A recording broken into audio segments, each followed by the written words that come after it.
Yes, class. Yesterday we discussed about the centralized mutual exclusion algorithm. Okay. Next is the advantages and disadvantages of centralized algorithm. So, any one of you can tell me the advantage of centralized system.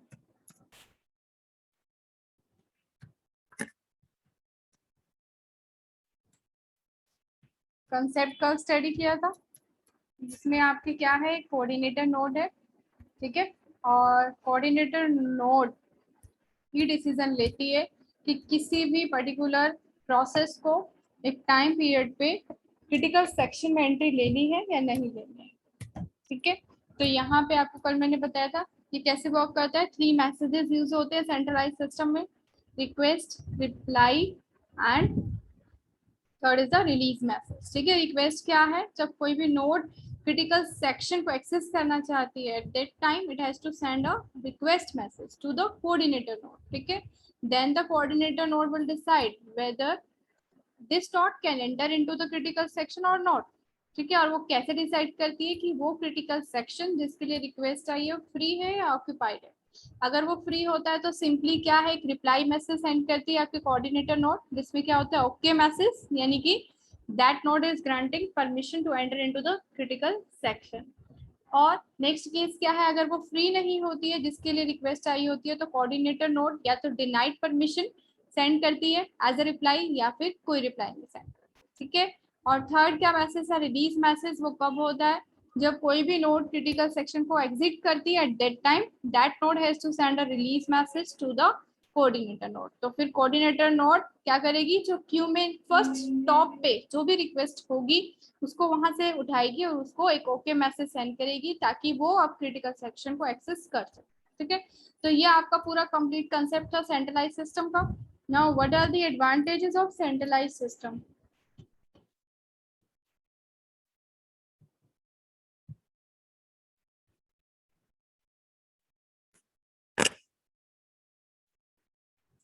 This concept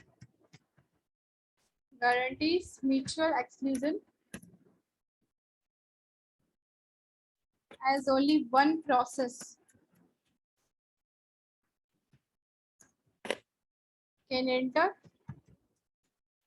into the critical section at a time, ठीक है। तो जो हमारी condition थी mutual exclusion की, that there should be no deadlock within the system, तो वो उसको गारंटी देती है दैट ऐसा होगा ही नहीं, क्योंकि एक टाइम पे एक ही प्रोसेस जो है वो क्रिटिकल सेक्शन को एक्सेस कर सकता है, ठीक है। सेकेंड इज, अब जो भी हमारी कंडीशन थी म्यूचुअल एक्सक्लूजन की, that conditions can be written as an advantages of for all these three concepts, ठीक है। सेकेंड क्या था, दिस सिस्टम इज फेयर। तो सेंट्रलाइज सिस्टम हमने कब पढ़ा था, वो क्या है, it is fair among all the processes. Fair किस सेंस में फेयर है, कि जिस ऑर्डर में आपकी रिक्वेस्ट रिसीव होती है उसी ऑर्डर में उनको प्रोसेस किया जाएगा। जो कोऑर्डिनेटर नोड होती है वो क्या कर रही है, क्यू में से टॉप जो रिक्वेस्ट है उसको वहां से हटाती है, जैसे उसको रिलीज का मैसेज मिलता है और उसको फिर क्रिटिकल सेक्शन का एक्सेस दे देती है, ठीक है। So this system is fair for all the process request.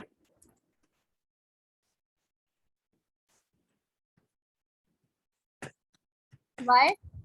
As the requests are granted in the order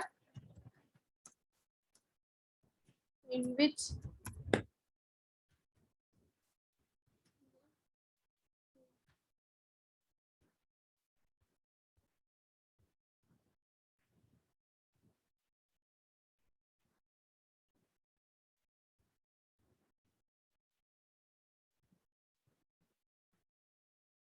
okay.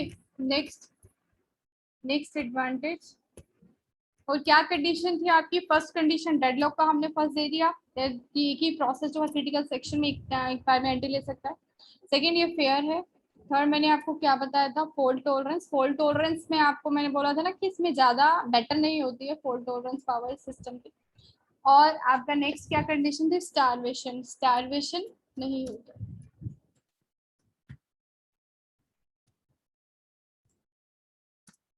ठीक है। No starvation for this type of system is easy to implement. Why it is easy to implement? As it is based on just only on three messages की form में communication हो रहा है आपका यहाँ पे, और अकॉर्डिंग टू द मैसेजेस जो आपका कोऑर्डिनेटर नोड है वो डिसीजन ले रही है, ठीक है। So it is easy to implement as only three messages is used. What are the name of messages class? क्या क्या मैसेजेस है यहाँ पे बताओ।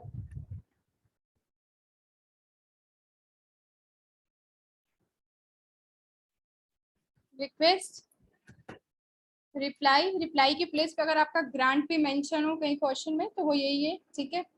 Request, reply and release, these are the three messages, ठीक है। और लास्ट एडवांटेज क्या है, that this centralized concept it is used for general resource allocation, ठीक है। जनरल रिसोर्स एलोकेशन से मीनिंग क्या है यहाँ पे, अब हमें पता है कि किसी भी प्रोसेस को एग्जीक्यूट होने के लिए मल्टीपल रिसोर्सेज की रिक्वायरमेंट होती है, ठीक है। तो आपका ये जो कॉन्सेप्ट है जरूरी नहीं है सिर्फ कि वो उन प्रोसेसेस की क्रिटिकल सेक्शन की ही रिक्वेस्ट को फुलफिल कर रहा है, वो एक जनरल रिसोर्स एलोकेशन भी प्रोवाइड करता है। जनरल रिसोर्स एलोकेशन मतलब कि अगर उनको क्रिटिकल सेक्शन के अलावा किसी और रिसोर्स की रिक्वायरमेंट है अपने एग्जीक्यूशन के लिए, तो वो उसको भी एलोकेट करता है इन प्रोसेसेस को बेस्ड ऑन इट्स डिसीजन। वो जो डिसीजन लेता है अकॉर्डिंग टू द अवेलेबिलिटी, वो उन रिसोर्सेज को भी क्रिटिकल सेक्शन के अलावा जितनी भी जनरल रिसोर्सेज की यहाँ बात हो रही है उसे भी वो एलोकेट कर सकता है इन सभी प्रोसेसेस को। ठीक है, तो ये आपके एडवांटेज है म्यूचुअल एक्सक्लूजन के। सेंट्रलाइज के मेन एडवांटेज क्या रहता है कि हमारी जो सारी कंडीशन है म्यूचुअल एक्सक्लूजन की वो यहाँ पे होल्ड करती है। ठीक है, इसके अलावा क्या है, the system is easy to implement. Why? क्योंकि एक तो मैंने आपको पहले भी बताया था, जहाँ पे डिसीजन मेकिंग एक होती है वो सिस्टम बेटर रहता है। क्यों? क्योंकि वहाँ ये नहीं है ना कि इंडिविजुअली सब अपना अपना डिसीजन ले रहे हैं, सिर्फ एक ही वहाँ पे है नोड जो कि सबके लिए डिसीजन ले रही है। ठीक है, तो इजीली इंप्लीमेंट किया जा सकता है सिस्टम। सिंपली इसमें हमें 3 मैसेजेस का यूज करना है। और लास्ट अभी क्या बताया कि ये जो सिस्टम है just for critical section request के लिए ही नहीं होता, वो तो वो करता ही है, प्लस इसके अलावा भी जनरल जो भी रिसोर्सेज की रिक्वायरमेंट होती है प्रोसेसेस की, वो उसको भी फुलफिल करता है। ठीक है, next is disadvantage. Yes class, tell me the disadvantage. Centralize system आपने पहले भी पढ़ा होगा, स्टडी किया होगा, तो क्या डिसएडवांटेज है? मेन एक डिसएडवांटेज होता है सिस्टम का।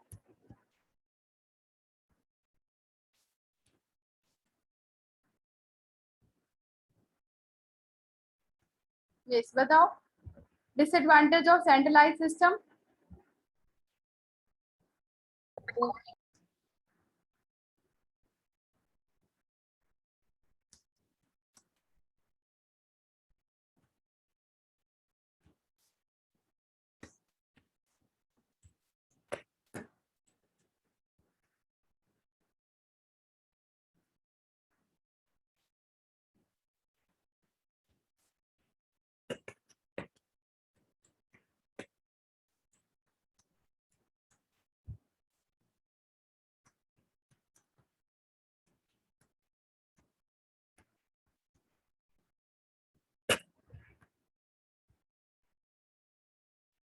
ठीक है, this is the disadvantage. Single point of failure. Single point of failure क्या है कि यहाँ पे जो आपकी नोड की डिपेंडेंसी है, यानी कि उनको कब क्रिटिकल सेक्शन में एक्सेस लेना है, तो वो किस पे डिपेंड कर रही है? Decision of coordinator node. ठीक है, अब अगर कोऑर्डिनेटर नोड डिस्ट्रॉय हो जाती है, फेल हो जाती है, तो एट दैट पॉइंट किसी भी नोड को क्या है, एक्सेस नहीं मिलेगा। क्यों? क्योंकि वो क्या करेंगे, उन्होंने रिक्वेस्ट तो सेंड कर दी है बट वो वेट करती रहेंगी किसके लिए? कि मुझे कोऑर्डिनेटर नोड से रिप्लाई मिले। कल मैंने आपको बताया था ना कि कोई भी नोड तब तक एंट्री नहीं ले सकती क्रिटिकल सेक्शन में जब तक कि उसको कोऑर्डिनेटर नोड से रिप्लाई नहीं मिल जाती। या तो उसको रिप्लाई ग्रांट परमिशन की मिलती है, फिर डिनाइड की मिलती है। लेकिन अगर कोई रिप्लाई ही नहीं मिलती है तो इनफाइनाइट टाइम के लिए उसे फिर वेट करना पड़ेगा, तो ऑब्वियसली पूरा जो सिस्टम है उसकी वर्किंग आपकी रुक जाएगी। ठीक है, सो कोई भी सेंट्रलाइज सिस्टम की अगर हम बात करते हैं, ये तो आपका सेंट्रलाइज म्यूचुअल एक्सक्लूजन का कंसेप्ट था, लेकिन सिंपली अगर आप सेंट्रलाइज सिस्टम की बात करते हो तो सिंपल उसमें ये एक डिसएडवांटेज रहता है मेनली कि वहां पे आपका एक सिंगल पॉइंट ऑफ फेलियर होता है, यानी कि जो सेंट्रल नोड है उस पर ही सभी डिपेंड है, वही अगर खराब हो जाती है, वही फेल हो जाती है, तो पूरे सिस्टम की वर्किंग आपकी रुक जाती है। उसके लिए न्यू सेटअप की रिक्वायरमेंट पड़ती है सेंट्रल नोड से। ठीक है, next, so here centralized system is completed. Next system, last concept है आपका यहाँ पे म्यूचुअल एक्सक्लूजन का, that is distributed mutual exclusion algorithm.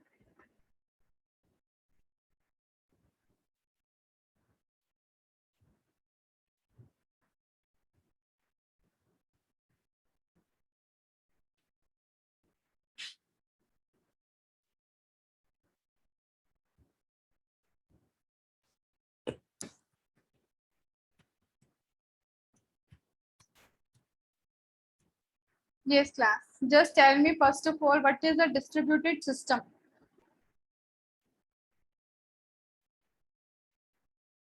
Distributed system क्या होता है?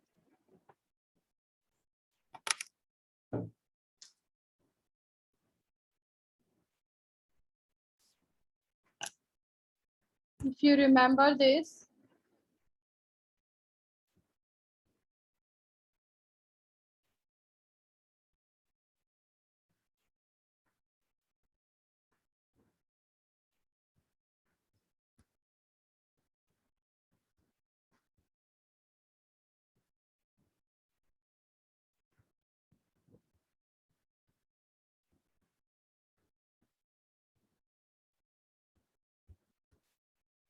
This is a communication network.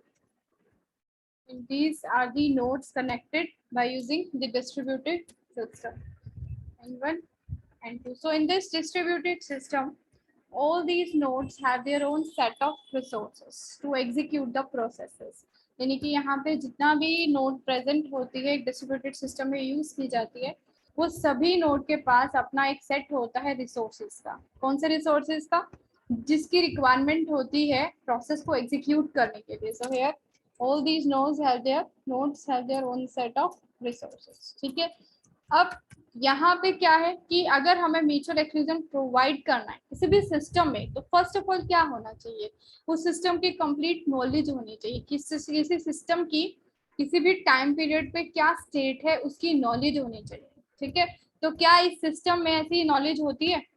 Class, is there any global knowledge in this distributed system? Any one of you tell me yes or no. Is there a global knowledge? These are the set of resources available, same for the N4 and the N3. ठीक है. अब distributed system मैंने आपको क्या बताया था, क्या share करते हैं? They can share the data. ठीक है. जो डेटा इनमें प्रेजेंट है, suppose N1 want to access the data present in N3, so it just send the request in the form of a message जो कि आपका N3 रिसीव करेगी. After that N3 process that message and return the response to the N1. ठीक है. तो आपकी ये जो नोड्स होती है डिस्ट्रीब्यूटेड सिस्टम में, इन सबके पास जो शेयर करने के लिए होता है वो क्या होते हैं? उनका डेटा प्लस उनकी जॉब्स यानी कि टास्क. जैसे मैंने आपको पहले भी बताया था, अगर N1 को हमने 10 टास्क असाइन किए और N3 को हमने 2 टास्क असाइन किए, तो N1 जो है सिंपली अपनी उस जॉब्स को शेयर कर सकता है N3 के साथ कि मेरे पास अभी हैवीली लोडेड हूँ मैं, आप इस टास्क को कंप्लीट किए, एग्जीक्यूट करो. ठीक है. तो वो अपनी जॉब्स को प्लस अपने डेटा को आपस में शेयर कर सकते हैं. तो अभी जो मैं आपसे पूछ रही हूँ कि क्या यहाँ पे आपकी ग्लोबल नॉलेज मतलब क्या है कि सपोज N1 है, तो क्या N1 के पास पूरे सिस्टम की नॉलेज प्रेजेंट होगी? इसी तरह से जो N3 या N2 या N4 है, क्या उनके पास पूरे सिस्टम की नॉलेज होगी? Class. Yes, Nikhil, you wrote a distributed system is a computing environment in which various components are spread among multiple systems. So आप इस वे में भी इसको डिस्क्राइब कर सकते हो, और सिंपली भी जो भी मैंने आपको बताया है कि that all the nodes have their own set of resources, they just need their jobs and their data. ठीक है. And your answer is right, that there is no global knowledge present that determine the state of the system at a particular time. यानी कि ये जो nodes है हमारे पास, 4 nodes जो मैंने लिए, इनके पास किसी भी टाइम पे पूरे सिस्टम की नॉलेज नहीं होती है, सिस्टम एट प्रेजेंट किस स्टेट में है. ठीक है. सो जब मैंने आपको पहले भी बताया था, जो डिस्ट्रीब्यूटेड सिस्टम होता है उसके अंदर वो बहुत कॉम्प्लेक्स होता है उसको इम्प्लीमेंट करना. और अब तो क्या इम्प्लीमेंट करना है वहाँ पे? Mutual exclusion. यानी कि कैसे हमें उसको यूज करना है कि जो क्रिटिकल सेक्शंस है यहाँ पे, उनमें जो एक्सेस मिले एक टाइम पे एक ही प्रोसेस को मिले. ठीक है. तो यहाँ पे क्या कंसेप्ट यूज होगा? First of all, in your distributed system there is lack of global knowledge. अब ये लैक ऑफ ग्लोबल नॉलेज क्यों होता है ऐसा? क्योंकि यहाँ पे देखो, शेयरेबल क्या है? डेटा या job, but memory is not shareable. जो नोड, चारों नोड है, उन सबके पास अपनी अपनी मेमोरी है, वो अपना डेटा वहाँ पे प्रोसेस कर रहे हैं, अपनी मेमोरी में सेव कर रहे हैं. तो वो नॉलेज तो सबके पास नहीं है. पूरी जो मेमोरी है वो सब अपना अपना यूज कर रहे हैं. There is no shared memory और नो ग्लोबल क्लॉक, जो स्टार्टिंग में आपको बताया था. ना तो यहाँ पे शेयर्ड मेमोरी है और ना ही global clock. Lack of global knowledge as cause there is no shared memory. This is an MCQ question. Okay. There is no shared memory and no global clock. Clock को कैसे synchronise किया था वो आपने पढ़ा था लास्ट वीक में. So no global clock.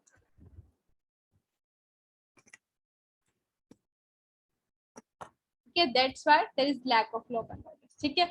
अब डिस्ट्रीब्यूटेड के अंदर कैसे म्यूचुअल एक्सक्लूजन प्रोवाइड किया जाएगा? It is based on the 2 concepts. Distributed system is based on 2 concepts to provide this mutual exclusion.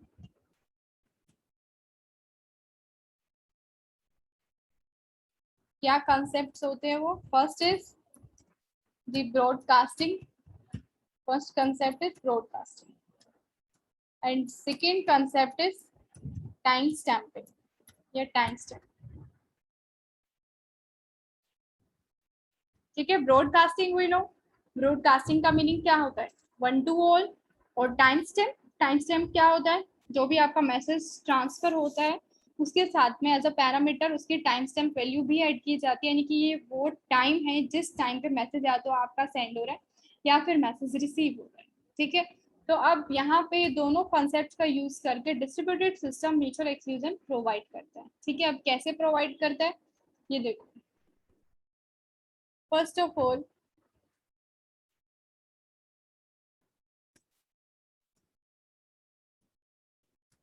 और दूसरा ये है कि जो आपका डिस्ट्रीब्यूटेड सिस्टम है वो कैसे वहाँ कम्युनिकेशन होता है।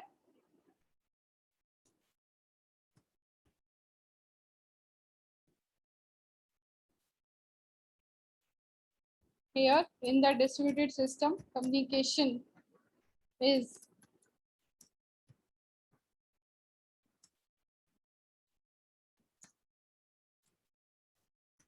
in the form of message passing। ठीक है, ये भी पहले पढ़ा था। जो डिस्ट्रीब्यूटेड सिस्टम है वहाँ पे जो कम्युनिकेशन रहेगा मैसेजेस की फॉर्म में रहता है। तो अभी भी हमने वैसे भी जो कंसेप्ट पढ़े हैं सब मैसेजेस ही पढ़े, रिक्वेस्ट, रिप्लाई और रिलीज। ठीक है, तो अब यहाँ पे देखो वर्क कैसे करता है। अब कल जो हमने सेंट्रलाइज सिस्टम पढ़ा था उसमें क्या था, एक सेंट्रल नोड थी। सेंट्रल नोड ये डिसीजन ले रही थी कि अभी इस रिक्वेस्ट जो मेरे पास आई है उसको मुझे क्रिटिकल सेक्शन देना है या नहीं, एक्सेस करवाना है या नहीं। ठीक है, बट यहाँ पे कोई सेंट्रल नोड नहीं है, सब नोड जो है वो डिसीजन लेंगे खुद। ठीक है, but based on some procedure. वो प्रोसीजर क्या है आपका, first of all first step क्या होता है, if a node want to access the critical section. अब जैसे ऊपर मैंने यहाँ पे 4 नोड्स लिए। अब सपोज यहाँ से जो n1 है, नोड n1 है, it want to enter into the critical section. So here the concept of broadcasting is used. First of all क्या कि जो ये n1 है वो सिंपली उस रिक्वेस्ट मैसेज को ब्रॉडकास्ट कर देगी। ब्रॉडकास्ट करेगी तो इसका मतलब क्या है, वो मैसेज सभी नोड को रिसीव होगा जो कि आपके वहाँ प्रेजेंट है, प्लस उसको खुद को भी रिसीव होगा। 1 to all मीन्स ब्रॉडकास्टिंग। ठीक है, अब कोई भी मैसेज जब ट्रांसमिट होता है उसमें कुछ पैरामीटर्स होते हैं जो हम हर एल्गोरिथम में पढ़ा है आपने।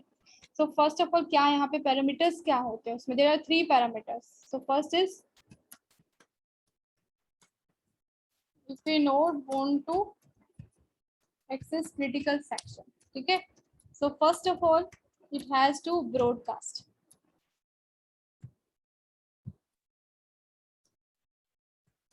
this message।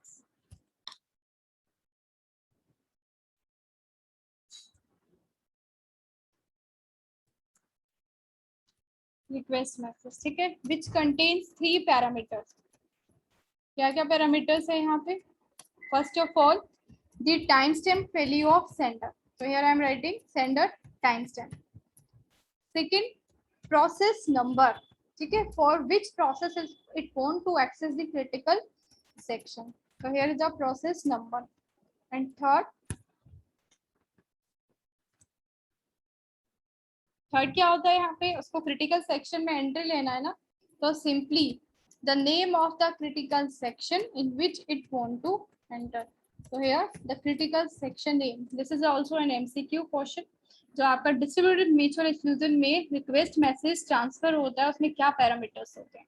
तो टोटल 3 पैरामीटर्स यहाँ यूज होते हैं। First is the time stamp value of sender, यानी कि सेंडर ने किस टाइम पे वो मैसेज ट्रांसफर किया है। Second is the process number. Process number कौन से प्रोसेस का होगा, जिस प्रोसेस के लिए उसको क्रिटिकल सेक्शन एक्सेस करना। ठीक है, और थर्ड कौन सा क्रिटिकल सेक्शन उसको एक्सेस करना। There are number of critical section used over the network, so which critical section it want to access वो भी उसको बताना पड़ता है उस मैसेज में। ठीक है, so this is the first step. तो फर्स्ट स्टेप में क्या यूज हो रही है आपकी broadcasting plus 3 parameters. Now second step, अब ब्रॉडकास्ट हुआ है, इट मींस जितनी भी नोड है सभी उस मैसेज को रिसीव करेंगे। तो अब यहाँ क्या होगा,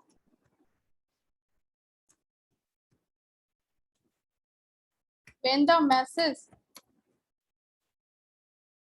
is received by all nodes या रिसीवर नोड पे आप यहाँ पे कह सकते हैं। so here 3 cases arise। अब यहाँ पे भी फर्दर 3 केसेस होते हैं।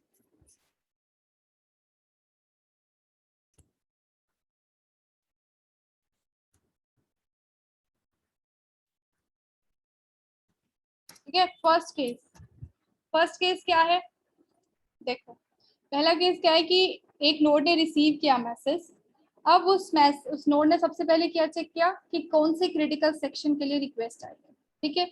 अब उसने देखा कि वो क्रिटिकल सेक्शन में प्रेजेंट मैं तो नहीं हूँ, यानी कि मैं उसे एक्सेस नहीं कर रही हूँ, प्लस वो इन फ्यूचर भी उस क्रिटिकल सेक्शन को एक्सेस करना ही नहीं चाहती, तो सिंपली वो नोड क्या करेगी, रिसीवर नोड एक ओके मैसेज उस रिक्वेस्टेड नोड को ट्रांसफर कर देगी, ठीक है। जैसे ऊपर N1 N2 N3 N4 लिया था, N1 ने रिक्वेस्ट मैसेज सेंड किया, सपोज N3 ऐसी नोड है कि जो उस क्रिटिकल सेक्शन में अभी नहीं है और ना ही वो जाना चाहती है, तो सिंपली वो एक ओके मैसेज N1 को सेंड कर देती है, ठीक है। तो this is the first case, if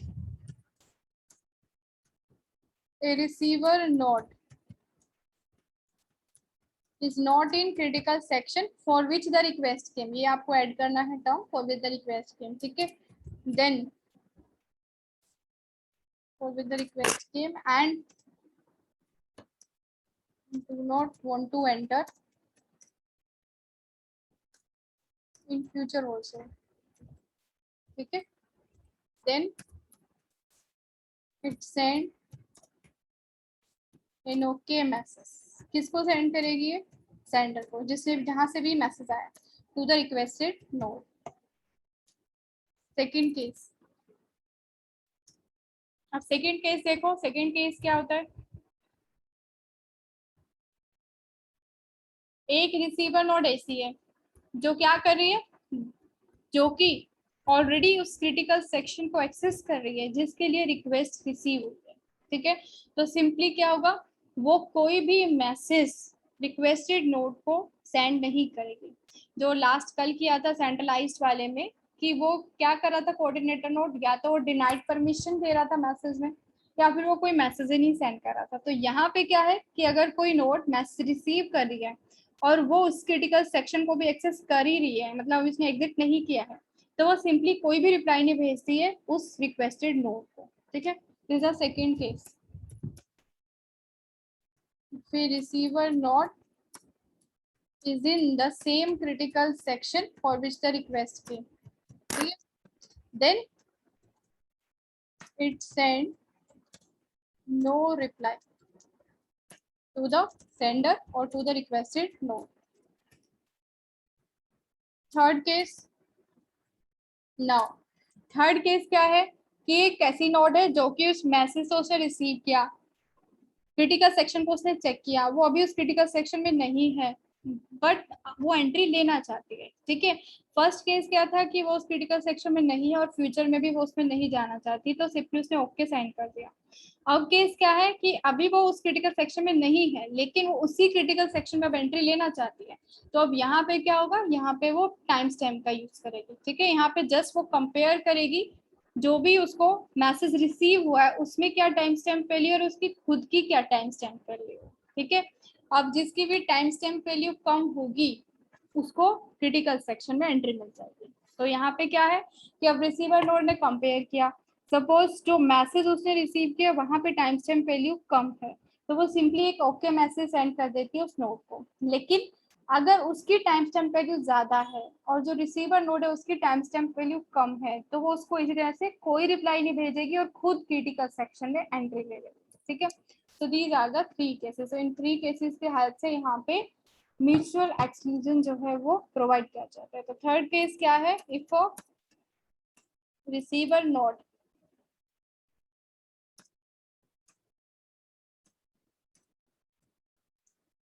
is not in the critical section for which the request came, but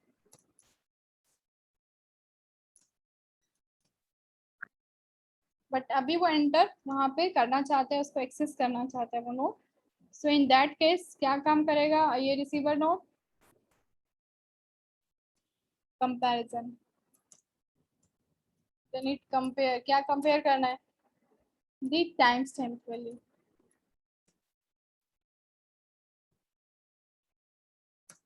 किस किस की, of itself and timestamp value associated with masses, ठीक है। अब कौन एंट्री लेगा, simple, lower the time stamp value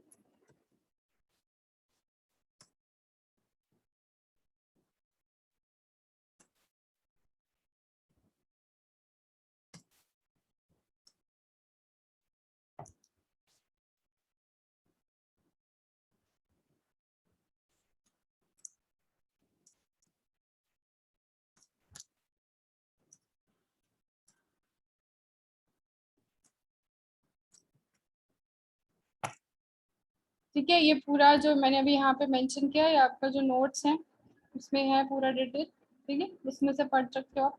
तो simple है, यहाँ पे ये एमसीक्यू क्वेश्चन है आपका कि जो आपका डिस्ट्रीब्यूटेड म्यूचुअल एक्सक्लूजन है उसमें कौन सा प्रोसेस रिक्वेस्ट जो है वो विन करते हैं, यानी कि वो which process wins over the another process. तो कौन सा प्रोसेस यहाँ पे एंट्री ले सकता है क्रिटिकल सेक्शन में, वो प्रोसेस जिसकी टाइम स्टैम्प वैल्यू कम होगी। ठीक है, तो lower the time stamp value of a process the first it will be the two enter into the critical section.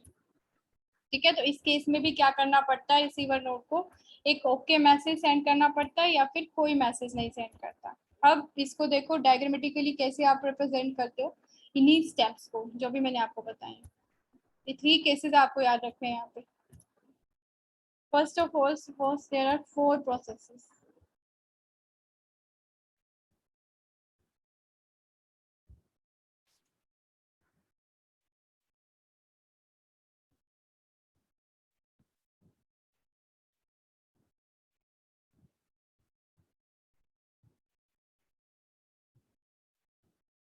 This is process number, आप दोगे यहाँ पे लेबल दोगे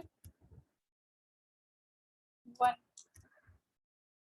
नोड 1 का फर्स्ट प्रोसेस, नोड 2 का प्रोसेस नंबर 2, ऐसे ही process number 3 for node 3, in process number 4 for node 4। ठीक है, now this is the critical section. ये क्या है, क्रिटिकल सेक्शन।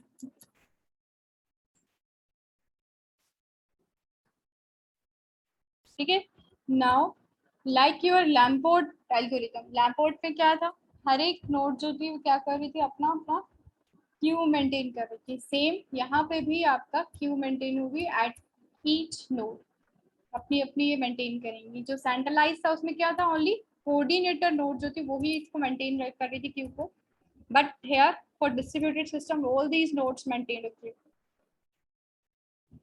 ठीक है, नाउ सपोज दिस नोड 1, इसका जो प्रोसेस 1 है, it want to enter in this critical section. ये जो प्रोसेस 1 है ये इस क्रिटिकल सेक्शन में एंट्री लेना चाहता है। ठीक है,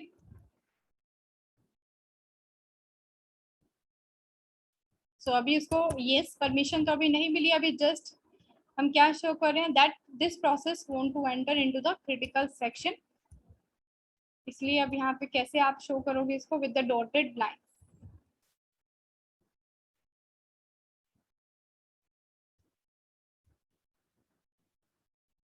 now first step is what, it has to broadcast this message. Broadcast करना इसका मतलब ये मैसेज सबके पास जाएगा।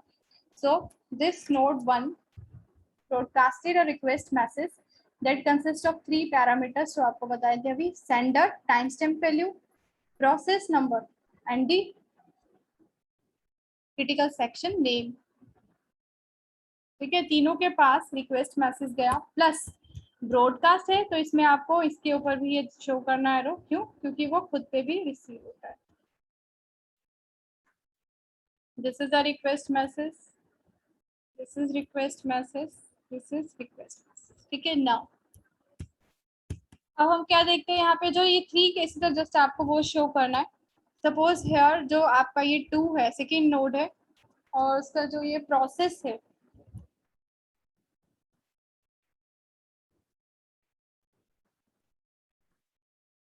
देख इससे रिक्वेस्ट रिसीव किया। अब क्या किया, अब चेक किया कि कौन से क्रिटिकल सेक्शन में प्रोसेस 1 को एंटर करना है। तो सपोज एट दिस टाइम जो आपका ये नोड 2 है, प्रोसेस 2 है, ये एंटर नहीं करना चाहता उस क्रिटिकल सेक्शन में और ना ही वो उसमें है अभी। तो ये क्या करेगा, सिंपली एक ओके मैसेज सेंड कर देगा 1 को। So this is sending an okay message to this one. Why? Because right now it is not in this critical section and in future also it do not want to enter in this critical section. ठीक है, now next node देखो 3 node जो है, suppose ये भी same case है 2 वाला, कि हम क्या कहते हैं कि जो 3 है ये भी उस क्रिटिकल सेक्शन में नहीं है और ये एंट्री भी नहीं लेना चाहता। तो ये भी सिंपली क्या करेगा, इस 1 को just send an okay message, वो एक ओके मैसेज की रिप्लाई भेज देगा। ठीक है, अब इसकी बात करते हैं 4th की। अब 4 प्रोसेस देखो, इसने 1 सा मैसेज रिसीव किया, इसने चेक किया कि क्रिटिकल सेक्शन कौन सा है। ठीक है, नाउ सपोज अभी वो उस क्रिटिकल सेक्शन में नहीं है, बट ये 3rd केस हम लेते हैं कि वो अब जाना चाहता है। ठीक है, it want to enter in this critical section but right now it is not in this section. So क्या करेगा ये, first of all it will check the time stamp value of 1 and also of itself. खुद की भी वो check करेगा और 1 की भी चेक करेगा. Now here you have to show the time stamp value, जो भी आप केस शो कर रहे हैं यहाँ पे. जैसे ये टाइम स्टैम्प वैल्यू है 1 की, दैट इज सपोज 4, और टाइम स्टैम्प वैल्यू है 4 की जो आपकी सपोज 2 है. ठीक है, तो इसने क्या किया, टाइम स्टैम्प वैल्यूज को कंपेयर किया दोनों की. किसकी स्मॉल है यहाँ पे जो मैंने मेंशन किए, 4 की, यानी किसकी खुद की स्मॉल है जो कि उससे रिसीव हुआ मैसेज, उसमें जो है वो कितनी है 4, और इसकी खुद की कितनी है 2. तो किसकी स्मॉल है, इसकी खुद की. तो दैट्स वाई अब इसका काम क्या है, ये फर्स्ट ऑफ ऑल तो कोई रिप्लाई नहीं सेंड करेगा 1 को. क्यों, क्योंकि इसकी टाइम स्टैम्प वैल्यू कम है, तो ऑब्वियसली अब ये एंट्री लेगा क्रिटिकल सेक्शन में, 1 नहीं लेगा. ठीक है, so now simply this process 4 enters into this critical section.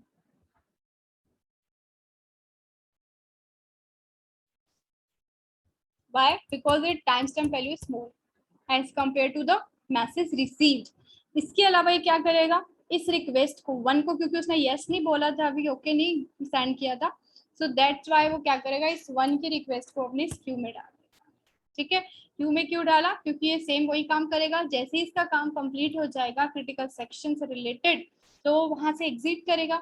Exit करने के बाद ये चेक करेगा कि मेरी क्यू में क्या कोई रिक्वेस्ट है या नहीं है. तो ये चेक करेगा, जैसे 1 की रिक्वेस्ट यहाँ पे है, तो अब ये क्या करेगा, 1 को नाउ अपना काम करने के बाद अब ये 1 को ओके मैसेज सेंड कर देगा. ठीक है, अब 1 को जब तीनों से ओके मैसेज मिल जाएंगे, जितनी भी नोट्स मतलब वहाँ प्रेजेंट होगी, सबसे उसको ओके मैसेज मिल जाएंगे, तभी वो 1 नोट जो होगा उस क्रिटिकल सेक्शन में एंट्री लेगा. ठीक है, तो यहाँ पे ब्रॉडकास्टिंग इसलिए यूज किया जाता है, कोई भी नोट तब तक क्रिटिकल सेक्शन में एंट्री नहीं ले सकती जब तक कि उसको सभी नोट से ओके मैसेज नहीं मिल जाता.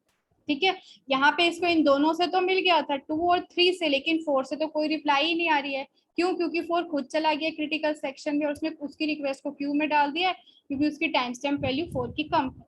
ठीक है, तो इस केस में जो ये 1 है, अभी देखेगा कि मुझे अभी सभी नोट से रिप्लाई नहीं मिली है, 4 नोट से रिप्लाई नहीं मिली है, तो इसका काम क्या है यहाँ पे, वेट करने का. कब तक वेट करेगा, जब तक कि इससे रिप्लाई नहीं मिल जाती. तो जैसे ही इसका काम हो जाएगा, ओके मैसेज सेंड करेगा 1 को. अब 1 जो है अब वो एंट्री ले सकता है कहाँ पे, क्रिटिकल सेक्शन में. ठीक है, तो ये कंसेप्ट होता है आपका डिस्ट्रीब्यूटेड का. तो ये 3 केसेस आपका एमसीक्यू में भी आ सकते हैं, आ जाते हैं वैसे, कि अगर ऐसा केस है तो क्या होगा.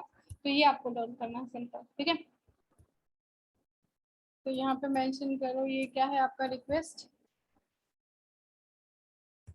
Message and this is the okay reply. ठीक है, 4 जो है आपका, that it is accessing this critical section. Bring as q timestamp value is small. ठीक है, at this time period, पूरा time period this one has to wait.